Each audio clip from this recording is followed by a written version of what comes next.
Periodistas le dan la razón a López Obrador, critican a Riva Palacio y demás prensa millonaria que se benefició del régimen neoliberal. El ya fallecido periodista Nino Canún hizo una denuncia que por ahí del 2006 hubo una reunión en donde Vicente Fox estaba en Los Pinos con Luis Carlos Ugalde, había reunido a varios líderes o varios dueños de concesiones de radio y televisión y también de periódicos, en donde les estaba pidiendo ayuda porque Calderón estaba muy abajo en las encuestas y entonces estaban empezando como a armar lo que yo llamo, pues, no lo dijo así Nino Canún, pero yo sí lo asumo así, pues armar toda esta parte desde los medios de comunicación para tapar el fraude electoral que al final sucedió en aquel 2006. Dice Nino Canún que cuando sale de la reunión que fue con los Aguirre de Radio Centro, en donde les dan la encomienda de irse con todo, de apoyar con todo a Felipe Calderón desde los medios de comunicación, cuando sale de Los Pinos se encuentra con Raimundo Riva Palacio y el dueño Ili Ortiz, que es el dueño del Universal, que salieron juntos para lo mismo, ¿no? Que iban a entrar para que les dijeran lo mismo, que iban a dar todos a favor de Felipe Calderón o de ir construyendo pues toda esta parte de las elecciones. Entonces, bueno, ese es uno de los muchos, Jorge, de ejemplos de quién es esta persona, Raimundo Riva Palacio. Al final Raimundo sí le pone a Nino Canún que es mentira y Nino después se defiende en un video donde le dice: no tengo por qué mentir, eres mi amigo, llevo muchos años conociéndote, no gano nada con esto y no miento, te vi llegando a Los Pinos a esta reunión para entrar con Luis Carlos Ugalde y entrar con Vicente Fox para que te pidieran lo mismo que a nosotros nos pidieron. Estas personas ahora se victimizan por muchos años donde ellos se han burlado de la gente, se han burlado de sus lectores, donde ellos han mentido de forma radical, grotesca. Hay que recordar nada más una columna de Raimundo Riva Palacios en el Universal, 5 o 6 meses antes de las elecciones del 2018, donde dijo que Andrés Manuel duraba semanas en cama porque no se podía parar, que tenía problemas de columna, que venían médicos cubanos desde Miami cada semana a inyectarlo y que Andrés Manuel no se podía parar. Andrés Manuel pasó 6 años parado más de 2 horas en las mañaneras. O sea, era una terrible forma de mentir que lo hace Raimundo Riva Palacio.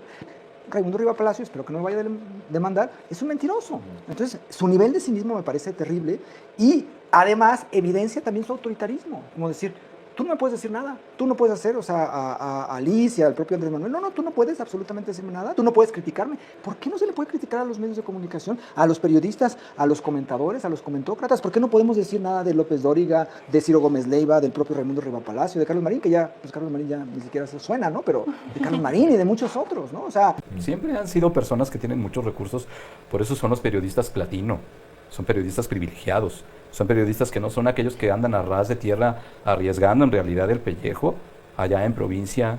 Este señor se la pasó diciendo, ¿cuántos años ha estado diciendo? Preguntémonos en este momento, lo que le ha dado la gana, la mayor cantidad de mentiras con sus fuentes del Palacio. Si le hubiéramos hecho caso o atendiendo a sus columnas de todos los días, el gobierno de la Cuarta Transformación viene haciéndose trizas e implosionando desde dentro de las paredes del Palacio Nacional desde mucho antes de que ganaran las elecciones con 36 millones de votos, lo cual ya hace quedar en evidencia la poca seriedad de este señor, que admite a todas luces que son los poderes fácticos quienes lo sostienen, y aparte pues algo codicioso, porque era los grandes sueldos que le dan estas grandes cadenas de medios hegemónicos, más el chayotito que le venía del gobierno por orientar a la opinión pública, y ¿no? Que es lo que extraña, ¿no? Entonces dice, nada más nos quedó el sueldo. Pues que eres policía corrupto o cómo le haces, ¿no? Sí, porque por un lado es el sueldo de los concesionarios pues o los dueños de los medios, que ellos sí se cotizan, ganan bastante bien, pero por otro lado también ellos crearon sus mini medios para poder también recibir dinero del régimen, para hablar bien del régimen, ¿no? Incluso en portales como Eje Central, que no lo visita ni Raimundo Riva Palacio, más que cuando sube su propia nota al WordPress ahí, es que tiene ahí una visita, pero recibieron millones de pesos. Entonces sí es que también el presidente Andrés Manuel, cuando llega y cuando pone las mañaneras, sí pone un límite a esta corrupción económica, pero por otro lado también pone un límite a que justamente sean impunes al hablar y mentir de forma tan descarada sin que nadie les ponga un límite, porque además dicen con la prensa se tiene que ir lidiando. Pues no, en México, ¿qué otra prensa podía hacerle frente al poderoso Universal o al poderoso Televisa o Televisión Azteca? Se tenía que hacer desde la estructura del gobierno, desde la defensa de la mañanera en ese lugar todas las mañanas, Alejandro. Sí, primero creo que dice mucho de esta comentocracia que hayan esperado más de 6 meses ya después de que Andrés Manuel López Obrador se retiró de la vida pública para seguir arremetiendo en contra de él, y esto es creo que porque no le pudieron ganar una sola batalla comunicacional, sí, ya que él ya durante los 6 ya que él no puede replicar, ya que él no está ahí al frente de las mañaneras, ya que él no está ahí en el ejercicio de gobierno. Ahí que viene el llamado que hemos hecho en este espacio desde hace mucho tiempo al fortalecimiento de los medios públicos, al fortalecimiento de los espacios alternativos como una medida medida también de contrapeso hacia todos estos poderes fácticos que siguen teniendo mucho dinero, porque el capital, hay que acordarnos, a lo mejor ya no les creen muchas personas, que sí hay un grupo de mucha gente que les sigue creyendo y que siguen escuchándolos, siguiéndolos, pero ya no son representativos, pues, pero sigue habiendo. Lo que sí no tienen ellos y nosotros no, es el capital. O sea, el dinero lo siguen teniendo ellos, ¿no? Totalmente de acuerdo, y justo por eso para ellos son sus héroes, ¿no? Claro que sí, representan intereses económicos muy fuertes, representan intereses políticos que perdieron en el 18, perdieron en el 21, perdieron en el 24, pero que todavía están ahí y que lo sostiene justamente este capital económico. Ahora, yo sí quisiera regresar un poquito a esa parte en la que dice que gracias a estos concesionarios es que ellos pudieron seguir, porque son unos verdaderos héroes de la democracia que les abrieron ese espacio cuando Andrés Manuel les cerró casi todo.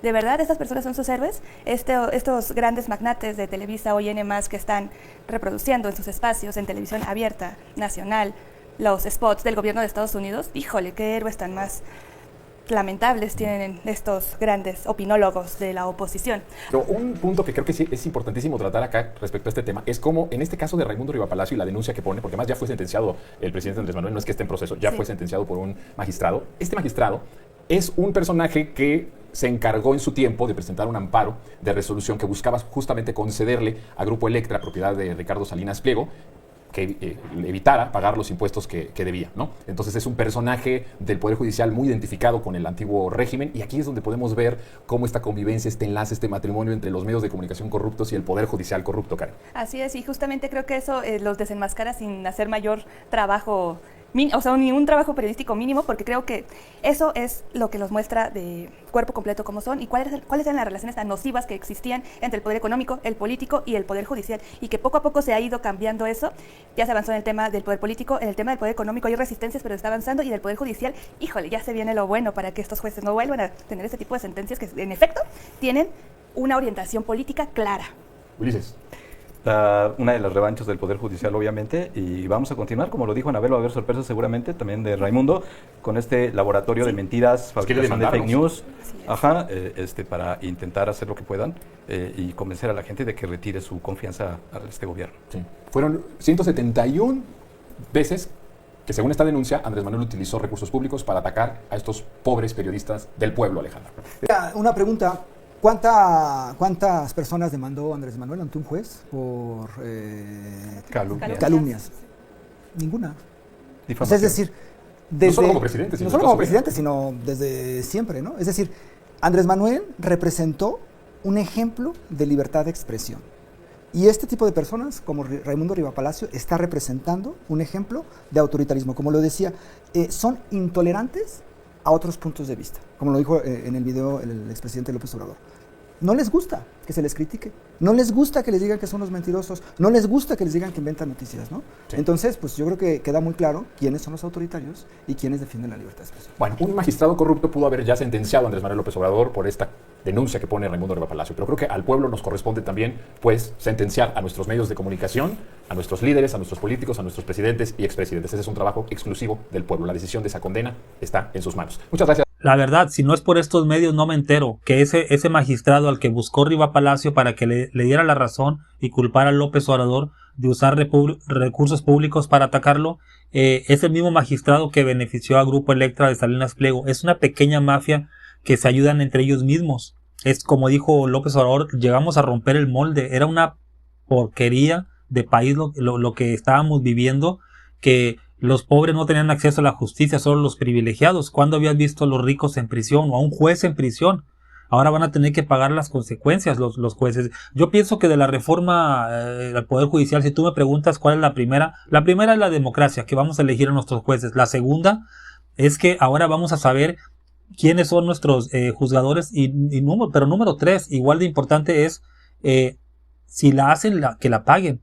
No como estos que andan liberando delincuentes y no la pagan. ¿Por qué? Porque son protegidos por la misma mafia de nepotismo, que se protegen entre ellos. Pero sí te digo, me gustó mucho cómo criticaron a la prensa corporativa, que siguen dándole cuerda a esa narrativa de que Morena es la perdición y ellos son la luz. Usan los espacios de ellos para criticar a un proyecto que no apoyan ellos. Ya me quedó claro, todos los días atacan al gobierno, un día sí, el otro también, y López Obrador no demandó a nadie por calumnia. O sea, la prensa de antes y de ahora todavía, el 80% de la prensa no quieren que se les critique. Pues ¿quiénes son? tallados por Dios, o sea, ¿quiénes son? O sea, simplemente son seres humanos como tú y como yo, y merecen ser revisados su contenido, y como bien dijo Jonathan Pérez, juzgados. Somos el principal juez, no el Poder Judicial, el pueblo de México. Dime qué piensas tú. Hasta luego.